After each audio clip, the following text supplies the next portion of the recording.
अस्सलाम वालेकुम। सजाद गुज्जर साहब हैं, ये फरमा रहे हैं आप जल्द लग रहा है कि आप हमें छोड़कर चले जाएंगे हमारे मुल्क को भी।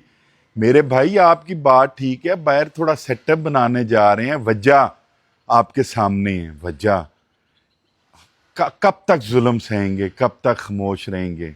वजह ये होती है मेरे भाई। सजाद साहब आप भी सोचें कि हम लोग क्यों मजबूर होते हैं बिजनेसमैन कि हम बाहर सेटअप बनाएं। सोचें वजह क्या होती है, आपने सोचना है।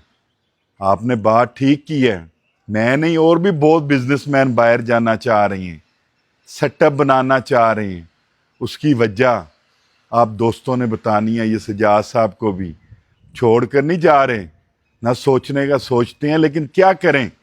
आपके सामने है, आपके सामने सब कुछ है, आपके सामने सब कुछ है मेरे भाई। मैं बोलता हूँ मुझे उसकी भी सज़ा मिलती है, मैं बात करता हूँ उसकी भी सज़ा मिलती है।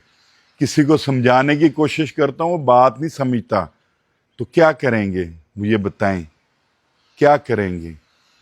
जुल्म तो सह थक जाता है बंदा। फिर कह रहा हूँ दोस्तों ने बताना है, सोचिएगा ज़रूर मेरी बात को कि आज ये रिकमेंड मुझे क्यों इस दोस्त ने की है। लाजमी सोचिएगा। आपका शुक्रिया।